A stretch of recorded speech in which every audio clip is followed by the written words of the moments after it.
Hello guys, welcome in. Hope you're doing well. I'm your host Ben, and this is Who's Clues. Let's of course recap with last episode's story titled The Final Act. Set in Thornwood Theatre in London's West End, our victim, Arthur Caldwell, was the director of an ongoing play that was interrupted on the discovery of his death. When the detective arrived, the main suspects were revealed.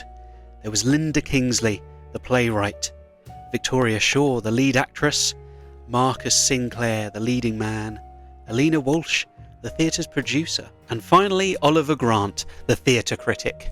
Now we're back in the story, let's continue with the drama.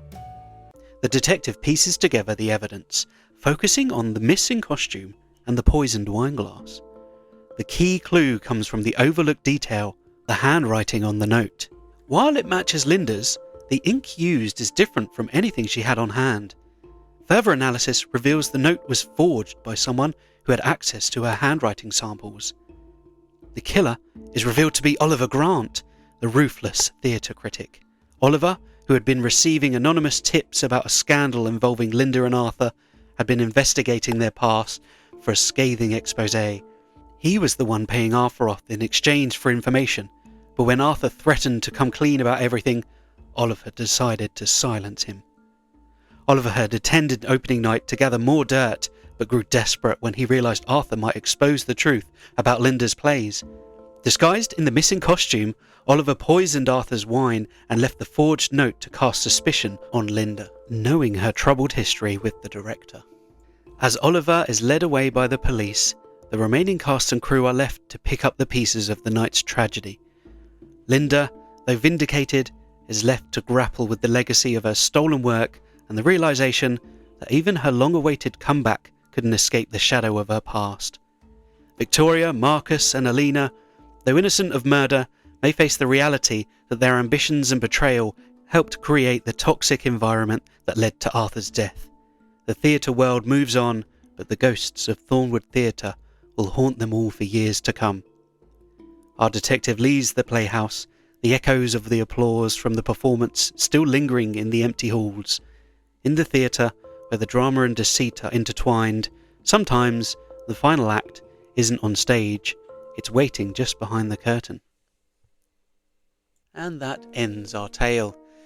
Well, it was Oliver Grant. Did any of you guys get that one? Just let me know. You can email me at whosclues.podcast@gmail.com.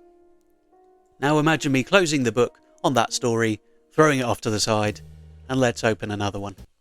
This episode's story is titled Death on the Midnight Express. The setting is on the luxurious Midnight Express, a lavish train journey winding through the snow-covered mountains of Eastern Europe. The Midnight Express is famous for its old-world charm, gourmet dining, and breathtaking views. But tonight, the journey is overshadowed by a chilling murder.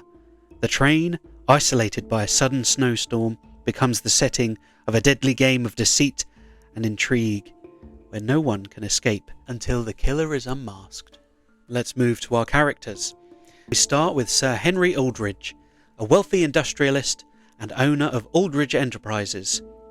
He's made many enemies over the years, both in business and his personal life. His presence on the train creates a buzz amongst the passengers. Next is Lady Margaret Aldridge, Sir Henry's estranged wife. She's elegant and composed, but hides a deep sadness. She rarely travels with her husband, but decided to join him on this journey. Rumours suggest she's planning to leave him for good. And there's David Hawthorne, a young, ambitious journalist who's been investigating Sir Henry's shady business dealings. David claims he's just on the train for vacation, but he's constantly taking notes and observing everyone with a keen eye. Next is Evelyn Markovich, a world-renowned opera singer, glamorous and confident. Evelyn has a past connection with Sir Henry, though neither has explained what it is. We have Anna Petrov, a mysterious fortune teller with a booth set up in the observation car. Anna claims to have seen a terrible fate in the cards for someone on the train, and her ominous warnings make everyone uneasy. And there's Pierre Leclerc, the train's head steward dedicated to maintaining the Midnight Express's reputation for impeccable service. Pierre is calm and collected, but he's also hiding something. He knows the train's layout and the habits of every guest, and he's more involved in the events of the night than he first appears. And finally, we'll introduce our inspector here, Inspector Hugo Bellamy, a retired detective enjoying the finer things in life. He's on the Midnight Express to relax and escape the city. However, his keen sense of observation and experience are needed when the unthinkable happens. With the settings and characters done, let's move on to the events. The Midnight Express departs from Vienna, bound for Bucharest. With its carriages full of affluent passengers and the air of anticipation, snow begins to fall heavily and the train moves deeper into the mountains, the tracks soon disappearing under a thick white blanket. As dinner is served in the elegant dining cart, tensions simmer. Sir Henry Aldridge makes an announcement. He is about to sign a contract that will make his company the most powerful industrial conglomerate in Europe. The announcement earns mixed reactions. Congratulations from some, icy silence from others. After dinner, Sir Henry retires to his private cabin. The train plunges into darkness for a brief moment as it enters a long mountain tunnel.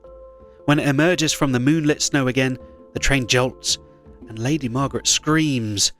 Sir Henry Aldridge is found dead in his cabin, a dagger protruding from his chest. The train comes to a grinding halt in the snowstorm, stranded until help can arrive. With no way in or out, the passengers realise that one of them must be a killer. Our inspector arrives at the scene and goes through the clues.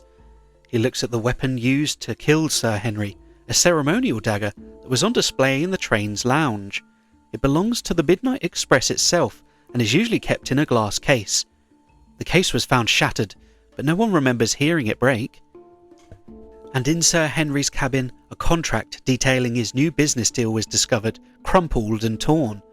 The deal would have ruined several smaller companies, including a competitor that David Hawthorne was known to support in his articles. Then, outside Sir Henry's cabin, a pearl necklace is found broken on the floor, pearls scattered everywhere. It belongs to Lady Margaret, who claims it snapped earlier in the evening, though she cannot explain how the pearls ended up there. And also one of the cards from Anna Petrov's deck is found near the body. It's revealed to be the death card, and Anna insists she warned Sir Henry of danger. However, she denies placing the card in his cabin, and her vague manner makes her more suspicious. A silk handkerchief is found, stained with blood. It's discarded in a trash bin in the corridor. It's monogrammed with the initials E.M., pointing towards Evelyn Markovich. Evelyn claims the handkerchief was stolen. Finally, in the steward's area, a secret compartment is discovered, containing documents related to Sir Henry's blackmail activities. Pierre Leclerc admits he knew about the compartment, but insists he was only protecting the train's reputation by keeping quiet. Our inspector, now temporarily out of retirement, discovers that Lady Margaret had planned to divorce Sir Henry and take a substantial part of his wealth. She admits she went back to the cabin that evening to confront him, but she insists he was alive when she left. Her broken pearl necklace casts suspicion on her, but she's adamant she's being framed. It's discovered David Hawthorne, the journalist, had a motive to see Sir Henry dead, especially after learning of the businessman's latest ruthless acquisition. However, David confesses he was writing an exposé not to ruin Sir Henry, but to impress his editor and save his floundering career. He was in the lounge when the murder occurred, but has no proof of his alibi. Evelyn eventually reveals that Sir Henry ruined her family years ago, driving her father to ruin. She harboured a deep hatred for him and carried the monogrammed handkerchief that night to confront him. However, she claims someone took the handkerchief from her luggage and planted it as evidence. Anna, the fortune teller, finally admits she knew her Henry before years ago. She sought revenge for a personal tragedy caused by one of his businesses. Her deck of fortune cards is examined, and it's found that the death card was deliberately placed in her deck that evening. She denies using the dagger, insisting that her warnings were sincere.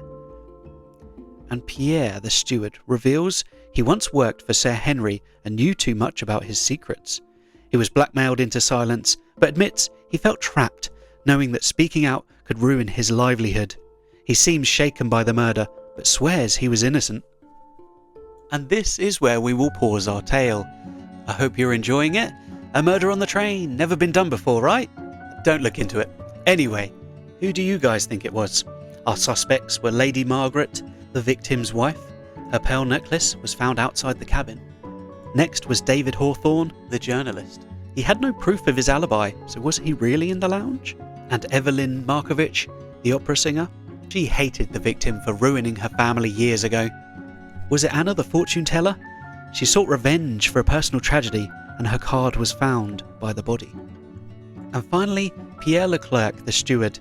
He seemed shaken by the murder, but was it because he carried out the act? Like always, the story will continue in our next episode. Thank you all very much for listening. Goodbye.